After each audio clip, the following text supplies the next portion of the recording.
Well, first, let me say what a great pleasure it is to be here in Seoul. This is my second visit to the city. The last one was in 1991, so I've seen enormous changes in the city since then. And it's a very great pleasure to be introduced to HSP, which I knew very little about until very recently when Dr. Sumners introduced me to this and visited me in London, which led to my invitation to come here today. I think it's a very exciting program you have with HSP, and what I will do today is speak about other ways of enhancing function, ways that I have been researching in London for many years now. And I'll just introduce you to a number of different approaches that we have found to be very successful in scientific studies. Now, the primary method I've been using is what we call EEG biofeedback, or more recently it's been called neurofeedback, and it also goes by the name of brain-computer interface. And here we have an example of what we call the loop that we put our participant, in. So, I see what I'm doing. I'm pressing the wrong button here. So here we have our participant, and we place sensors on the head and the earlobes, like so. And these are connected to a computer over here. And on the screen, we see brain electrical activity, or brain waves. And that is more like the reality of what we're seeing, with each trace relating to a different sensor all over the head. And we choose which sensors we're interested in, and we selectively then filter those onto our computer screen. Now, over here we have another screen, and the participant is looking here, and the trainer will be monitoring what's going on over here, behind the back of the participant, so the participant isn't distracted by the trainer. And on the screen, we see here a sun, horizon, and maybe a road going to the horizon. Or that could be an ocean, the sea. And an object will appear on the screen, but will only appear if the participant is producing particular brain rhythms. So here we have a loop, and this is, if you like, the brain-computer interface loop. And so the participant learns to allow things to happen on the screen, which will only happen if they turn on the right mental state, which underpins different brain rhythms. Now, with filters, we can look at what we call a whole spectrum of rhythms. So just as we have a rainbow with a spectrum of colors, we also have a spectrum of brain rhythms, from very slow rhythms,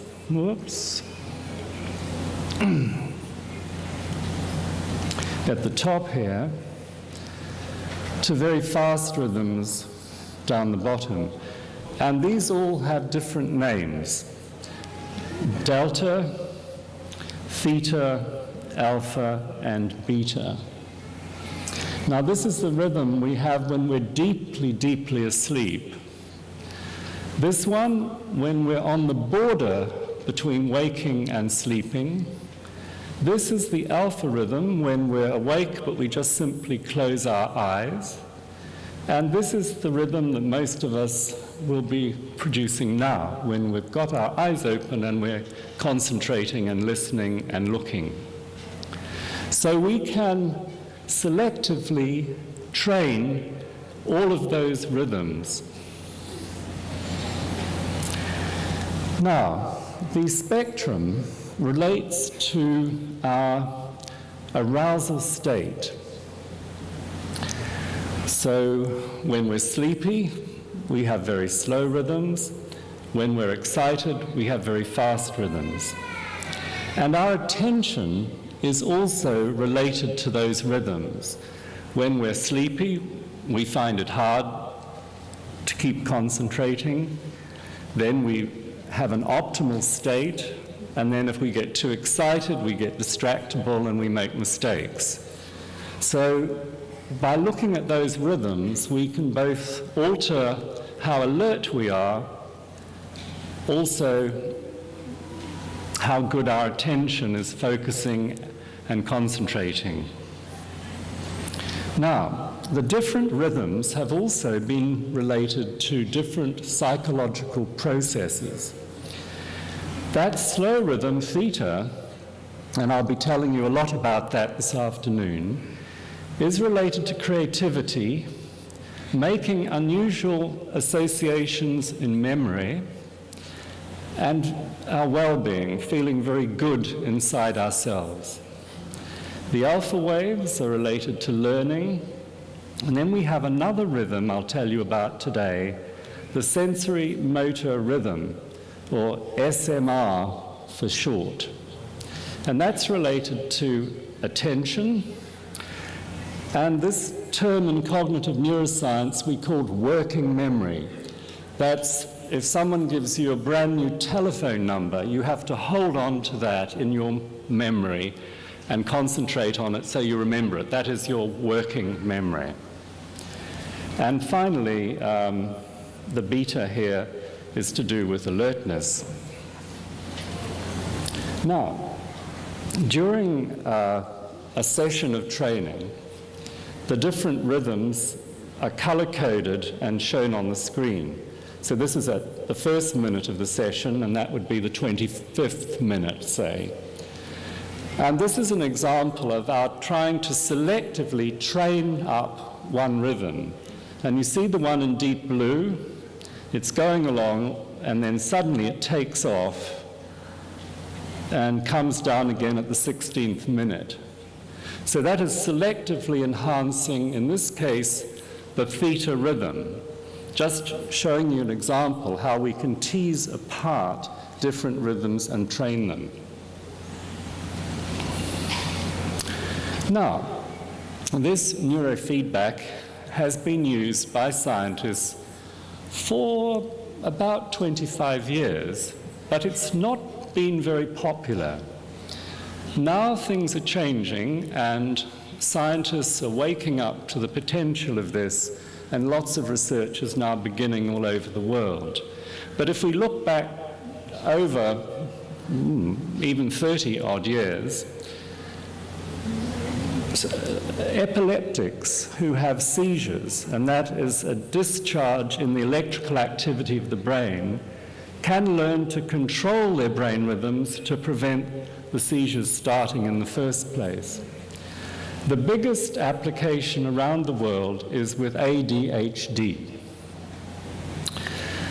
Communication can be established in patients who are completely paralyzed. Of course, they're completely paralyzed, but their brain is still active, and you can teach them to use their brain to control a cursor on a computer screen. You can put letters on the screen, and they can point to the letters to form words and then communicate.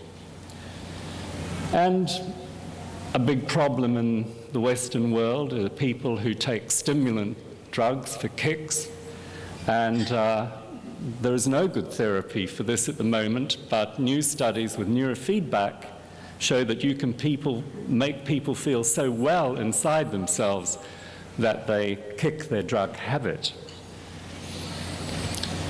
Now, I'm going to be telling you about two kinds of training procedures.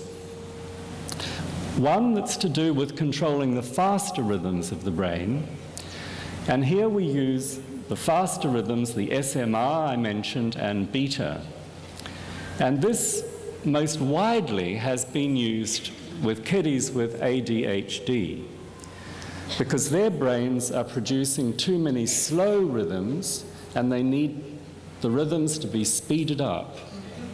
So that's why we train them with these rhythms. One of them enables them to attend really well, and another one sort of calms them down, so they lose the hyperactivity. So they have a calm, relaxed attentional focus.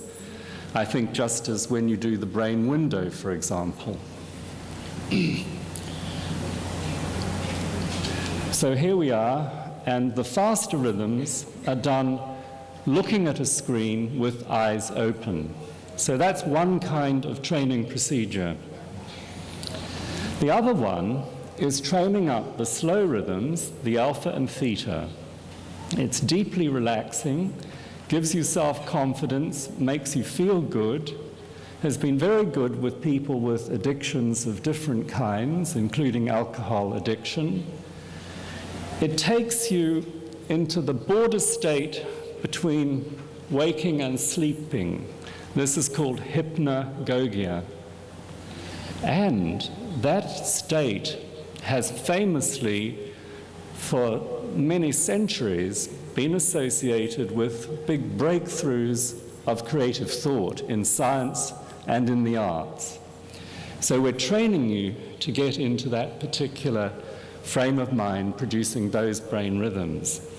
And that is done, just like here, with the eyes closed. And here you hear beautiful sounds. And these come on when you produce the slow rhythms. So the lovely sound of waves breaking on the seashore is tied to the theta rhythm, and whenever you produce theta, you hear this beautiful sound of the waves on the shore. And the brain likes that sound, so it gets back into that state to hear it again and again and again. And that's how the training proceeds. Really, the brain is doing the job for you. So here is one of my students, Kasi Akawa, doing this training. Now, one project I want to tell you about is with musicians.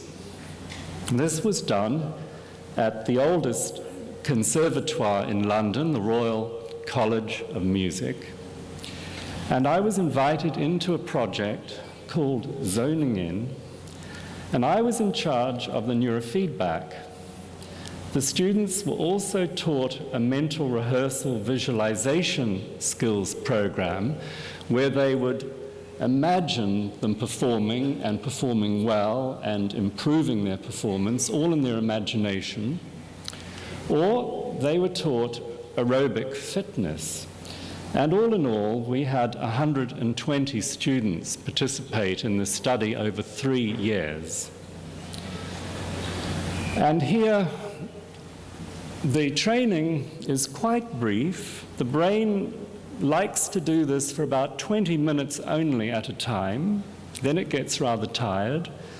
So all in all, the student would come for 30 minutes with 20 minutes of training. And we gave only 10 sessions of fast wave training and 10 sessions of slow wave training. And first, I'll tell you about the effects on the musician's attention and effects on memory. Now, my laboratory at the time was in this big hospital here, up on the 10th floor, about there. And the students would come from the conservatoire to the hospital, and they would put on this cap here, and you see all those white dots. They all reflect one sensor that will pick up the brain rhythms. So this is a sensor cap that they put on. And in the laboratory, we put them through various tests. One is to look at brain oscillations. or the event-related potentials that we learned about this morning. And there are 28 senses, and we examine their sensory, perceptual, and motor activity while they're concentrating attending. And then another kind of test is a computerized attention test. Lots of things come up on the screen and they have to press a button, the mouse, really quickly every time they see one particular target. I'm not sure how well that shows up, but what we found was that if the targets are coming very, very fast, you tend to make impulsive errors. You press the button when the target isn't actually there because it's coming so fast. It's like the musician playing the violin and then hitting the wrong string or something because they're playing so virtuosically so fast, that kind of analogy. And what we found was that after the 10 sessions of training, those errors they made dropped down. And over here, what we see is what we call in science a correlation matrix. And what that means is that each dot represents a different student. And we see the student who had the biggest improvement, we plot that against how well they learned to control those fast rhythms. And we get a beautiful straight relationship here.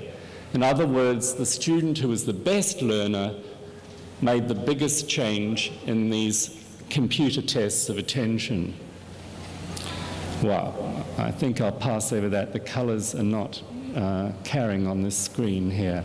But we also found improvements in the brain's oscillation level and how big those oscillations were during an attention test.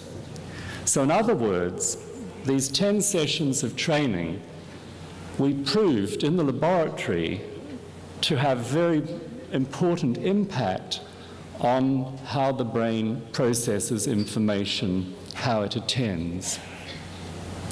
In another study, and this was with medical students, we did tests rather like holding numbers in your head and having quite long strings of numbers to see how clever you were at holding more and more numbers in your head.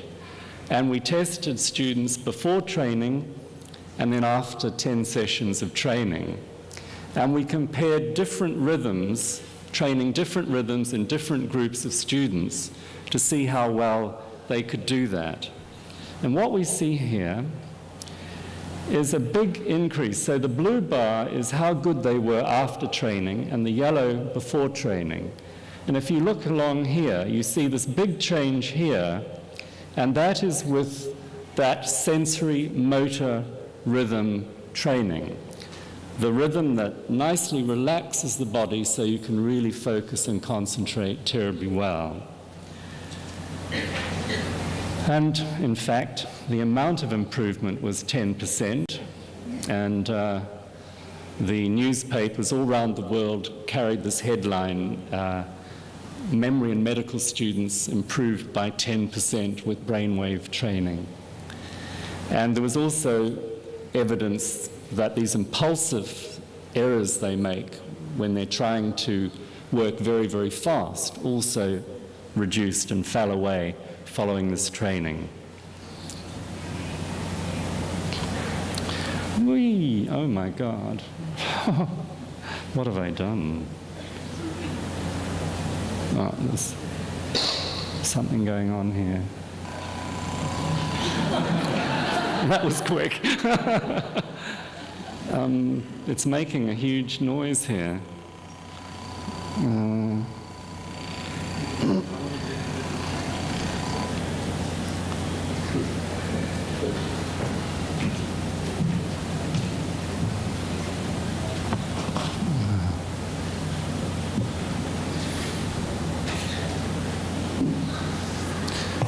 Now, I told you that it was a music study, and What we did, of course, was also to examine the students' music performance. So they came and played for us on a stage like this, 2 pieces lasting no more than 10 to 15 minutes. We filmed this, and before them were a panel of judges consisting of their professors. So they were really quite anxious about this performance. We then created rating scales to evaluate their performance, how musical they were, how creative, how much imagination they used, how they communicated with the audience, and so on. And then we did the same thing after 10 sessions of training. And then we jumbled up, we put these on a long tape, all in a random order, and they were sent off to 3 international experts to rate the students' music performance on these scales. And there were pianists, violinists, woodwind players, and singers. There was a mixed group of musicians. Now, the Royal College of Music is one of the top conservatoires in the world. The students compete to come to it. They're very, very good students, breathtakingly good. And I wondered how we could make them even better than they were. Well, this is what we found. Here we see how much change there was as a result of the neurofeedback training. Now, they were randomized to 3 groups, and only one group had the neurofeedback training. And that, in fact, is the group showing the big improvements here. And they improved on their overall performance,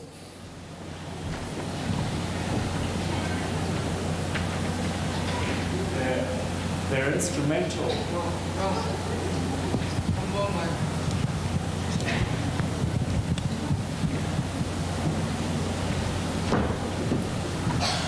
Their instrumental competence, their musicality, and how they communicated to the audience.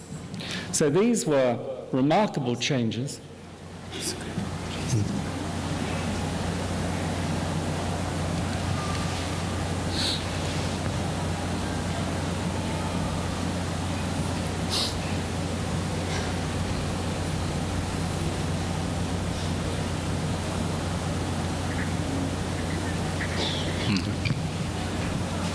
Oh, I see, I've missed bits here. Yeah, never mind.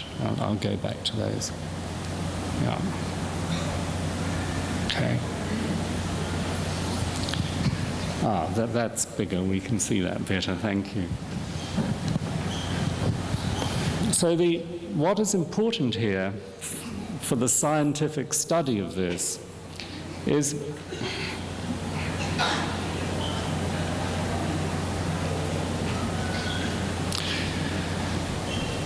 that this group showed the changes, but the other groups did not. So here we can see there is an effect specific to this kind of brainwave training. Now, in the next year, to test this out, to try and prove it, we randomly allocated new students to one of 6 groups here.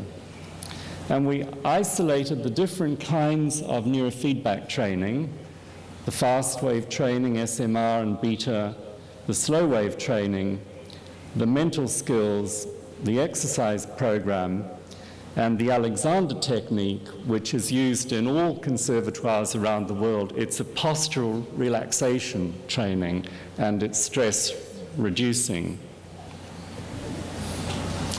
And look what we find. Only one group is showing improvements. These are very big improvements, and it's the slow wave training group.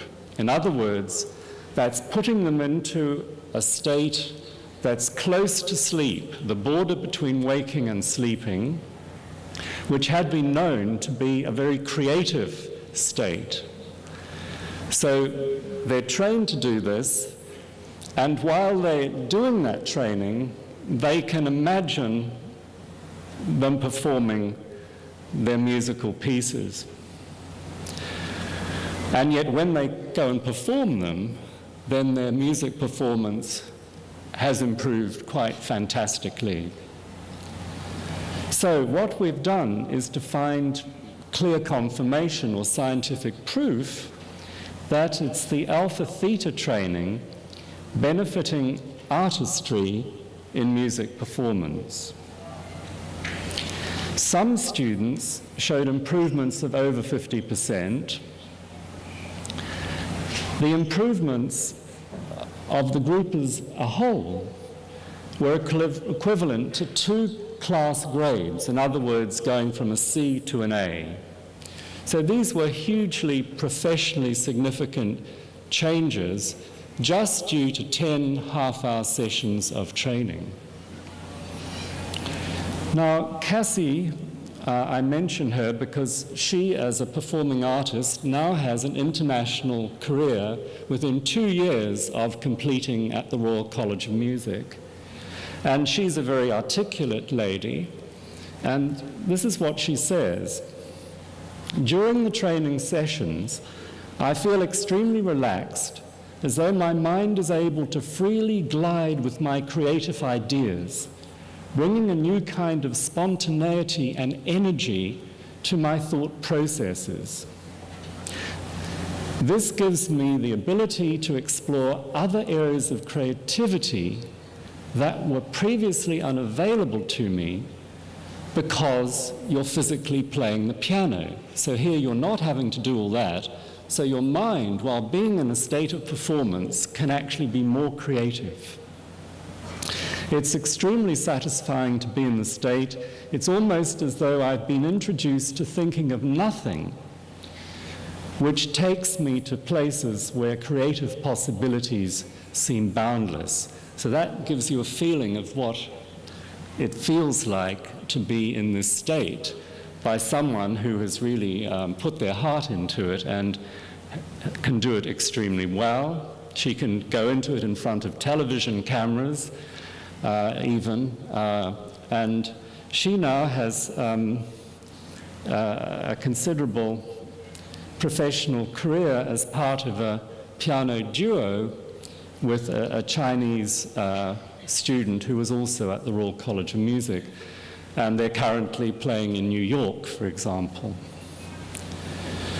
Well, as I said, this hypnagogic state has been famous as a state of creativity.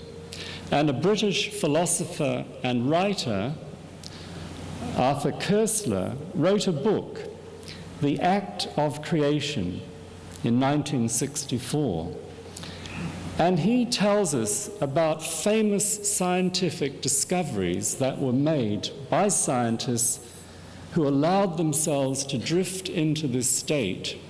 And some of them became so empowered by this that they then went around to scientific meetings advocating this as a state that scientists should put themselves into to have novel ideas.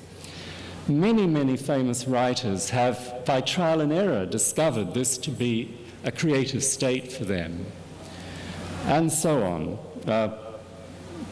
Jean Cocteau, a French playwright, would get the whole scenario of his play during this time, for example, and learn that this was a regular event for him. So when he wanted to come up with a new play, he would make preparations and then allow himself to go into this state. To give you an idea of what is happening in the brain when you're in this state, I give you one scientific study that has come from Russian scientists in Siberia. What they did was to compare 2 groups of meditators. Now, we all know that to be a good meditator takes many, many years of practice. So they chose a group of practiced long-term meditators and compared them with novices who had just been meditating for up to 6 months only. They asked them to meditate to a state of bliss, and then they recorded the EEG during this time, the brain waves. And what they see, the darker the color, the bigger the change. And on the right there, you've got the long-term meditators, and you see big changes in them. The EEG being very black here, remaining white here. These are the short-term meditators. And when they look at the bands, and we only show a few here, all of the change was in the slow bands, the theta and the low alpha. But what I really want to show you is here. Now, what this shows us is how the different areas of the brain are connecting together in these meditators in the state of bliss. So those black lines are showing connections in the brain. And we see on the right, the long-term meditators, lots of new connections in their brains in this state from their normal waking state, which we don't see happening in those who, in other words, this control group of the short-term meditators. So what this tells us is that the reason that we have creative breakthroughs, say, in this state, is that different parts of the brain are being accessed which aren't normally accessed in the waking normal state. The slower the rhythm, the further the rhythm can travel in the brain and connect up long distances in the brain. So ideas that are in there but have never been put together before are now put together, and hence you have the creative insight. Now, well-being. I told you that young people with crack and cocaine addiction have kicked the habit after this alpha theta training. I remember too when I had terrible jet lag once in the United States. I'd flown from London to California, gave a lecture and flew to New Orleans on the other coast and was rotten with jet lag by the end of that. I had one session of alpha theta training and I was completely transformed.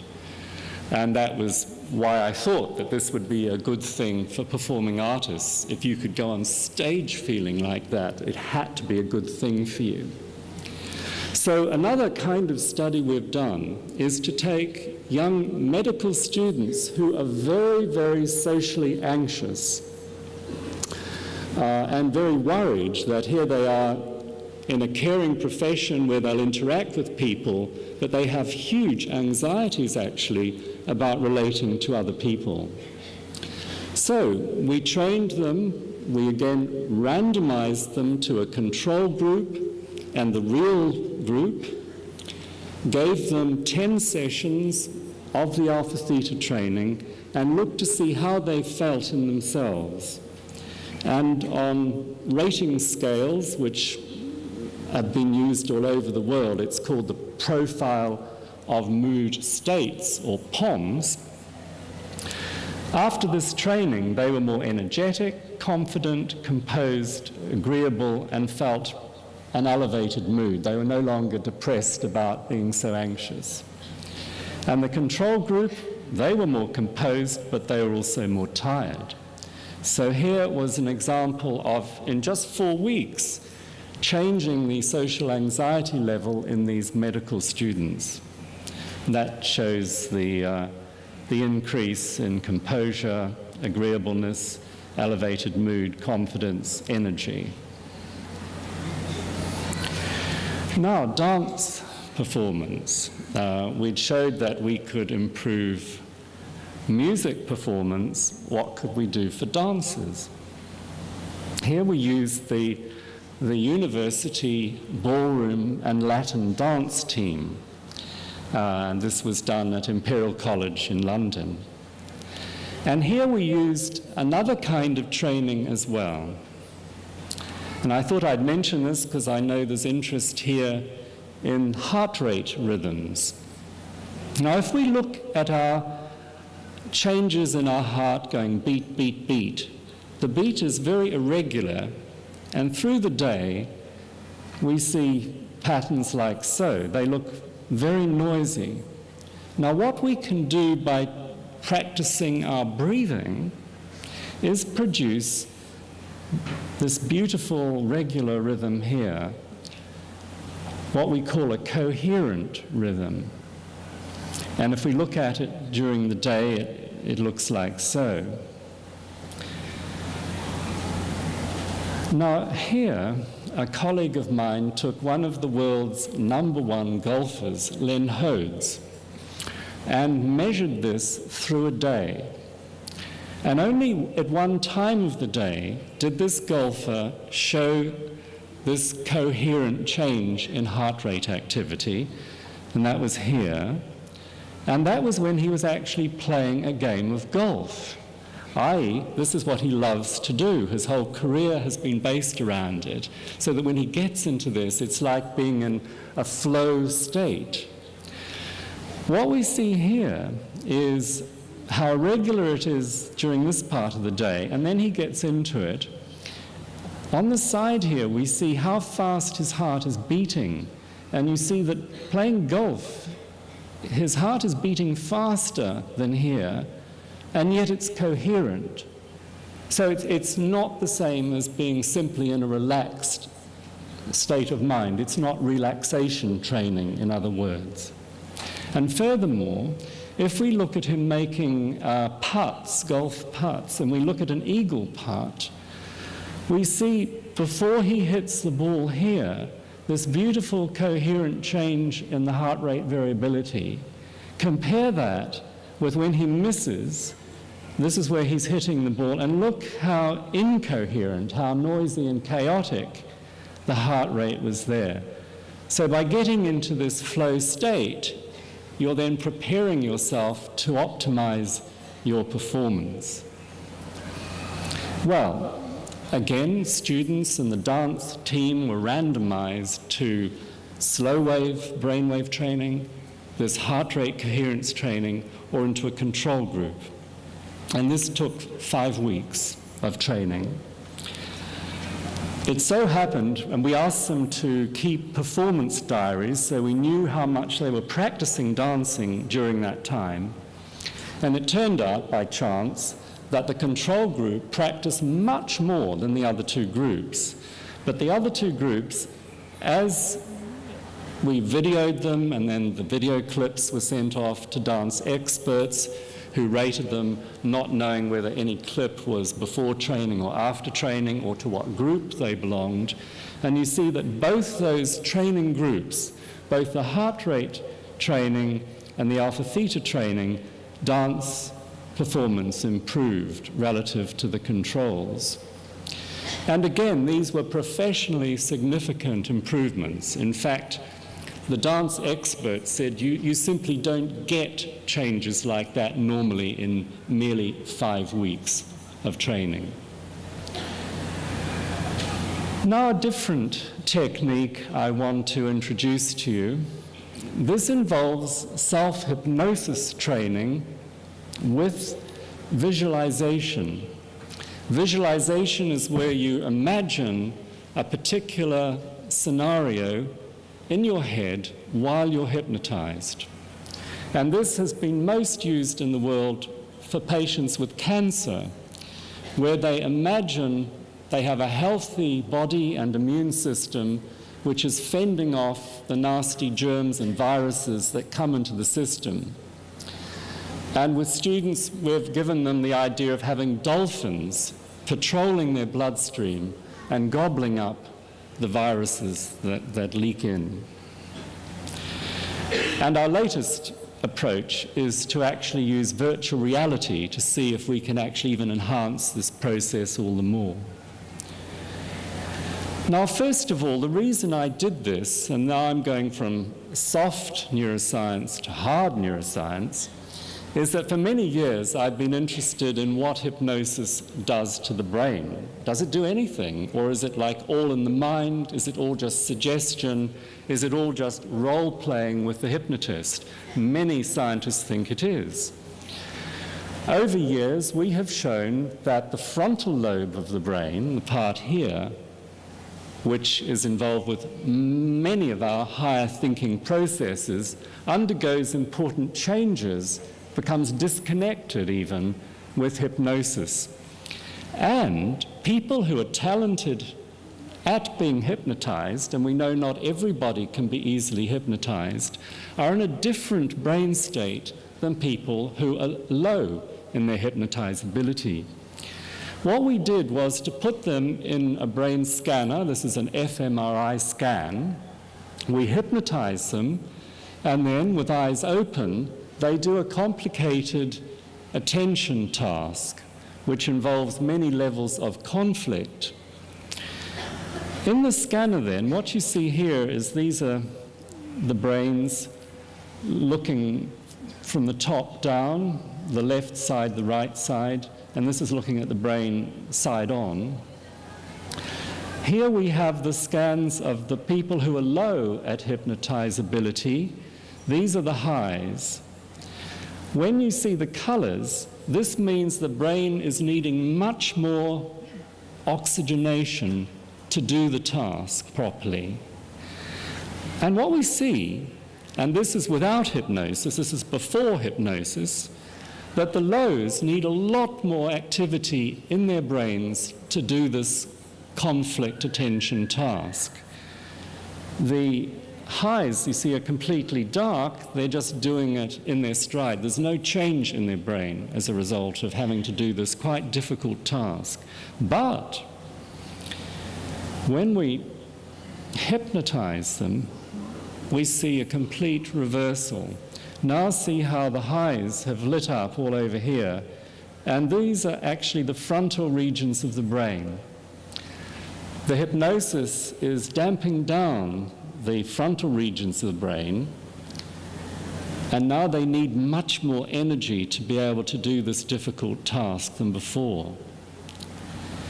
And when we look at the brain waves of these same participants, we see that the connections between the frontal part of the brain have been completely loosened as a result of hypnosis. So in other words, hypnosis is a very fascinating altered state of consciousness, and we can prove that it is by looking now at hypnosis in the fMRI scanner. What we have done, knowing that this is a real process, we have been teaching people self-hypnosis, and we have been looking to see what it does for their immune system by taking blood samples before training and after a month of training. And our first studies, and I won't show you them all, were with students at the time of exams. During exams, we're very stressed, our immune function goes down, we get colds, we get flu very often because we're stressed, and our immune system is compromised. So can we train people during this stressful month to boost their immune system? And what we see here are two groups of students. One with simple hypnosis with just deep relaxation, and another group who not only have the hypnosis, but they also imagine the state of their immune system. They imagine the dolphins patrolling their blood system and defending, warding off the invading viruses. So that's the difference. So in other words, one group have hypnosis with visualization, and the others just have hypnosis. And what we see here is the decline in the natural killer cells in the blood and the lymphocytes. The natural killer cells are there to kill, in other words, the viruses. And we see that, jumpy here. I'm just pressing the button. It's a bit over-responsive. Here we see a big decline, relatively speaking, and these are just having the hypnotic relaxation, and we see no real decline in those who have the hypnosis with visualization. More importantly, if we look to see how many students got sick at exam time, we see only 10% who had the visualization in hypnosis compared with simple hypnosis or the control group.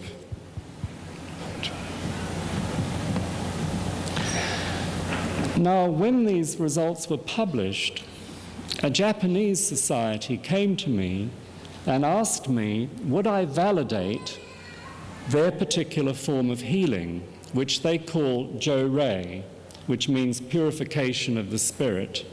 It's rather like what I know to be Reiki. And basically, you hold your hand in a cupped position and you direct it at the forehead and then at the heart area and so on. And you do this for about 20 minutes. And the idea is that energy is being transmitted in this way. So what we did was to randomize the medical students into doing Jo-rei, doing hypnosis with visualization, or a relaxation group. And we took blood samples before and after a month of training to see what shape their immune system was in. And what we see is a most remarkable thing. The Jo-rei group, these natural killer cells I've mentioned, go way, way up in these students, even though they're sitting very, very stressful exams, compared with the control group. You see they're going down, and this visualization group just sort of hangs in there. It doesn't really change for scientific purposes. And that is showing each individual student. This is the Jo-rei group, and every one, you see, is going up compared with what's happening in the other two groups. Finally, I just wanted to tell you about a rather glamorous study we did with a ballet dancer at Stuttgart Ballet. And here he is. He's a young Spanish chap. Now, dancers are very often injured and in pain. And because of the competition to be back on stage, they often go back before they're properly pain-free and recovered. And then what happens is that the body has to readjust itself to allow themselves to dance on top of an injury, as it were. So there's all sorts of compensations that have to be made in the body. This young man did that and got in a very bad way, both physically and mentally. He became very depressed and discouraged, and eventually he sought help. And while I won't go through the slides, what we did was to combine physical therapy, massage and so on, with self-hypnosis training and neuro-linguistic programming as well. And the story here is really quite remarkable. With just 6 months of this training, he came back on stage and was transformed as a dancer. Not only had he recovered from his injury, and here the chief critic from the Stuttgart newspaper gave this great eulogy about this dancer, who he, of course, had seen dance for many times. And this young man was what they call a demi-soloist. He was just out of the corps de ballet before injury. After this training, people actually wrote ballets for him. Such was the transformation in him as a person and artistically. And it was one of these performances, which was a solo performance, where this critic said these wonderful things about him. What a pleasure it is to see him dance and to hear him speak. There's a certain sound about the man, a certain resonance. One might say that this is a man completely at ease with himself, a person that emanates all that is authentic in a most moving way. One has the feeling that when he interfaces with people, for him to do so is the most perfect expression of freedom. I see the young man dancing all alone, yet totally unaware of himself, creating himself from his own very essence, where melancholy and sinew meet and unite. the audience experienced the birth of a dancer. So this is truly extraordinary. And a year later, he was a leading dancer in the famous Netherlands Dance Theatre, which is the great Dutch contemporary dance theatre. So these are some of the achievements one can make with these psychological and neurophysiological methods of training. And here I show you this photo of me talking to Prince Charles at the Royal College of Music and trying to persuade Prince Charles that neurofeedback might be a good thing for Buckingham Palace. So, whoops. With that, I thank you for your engagement.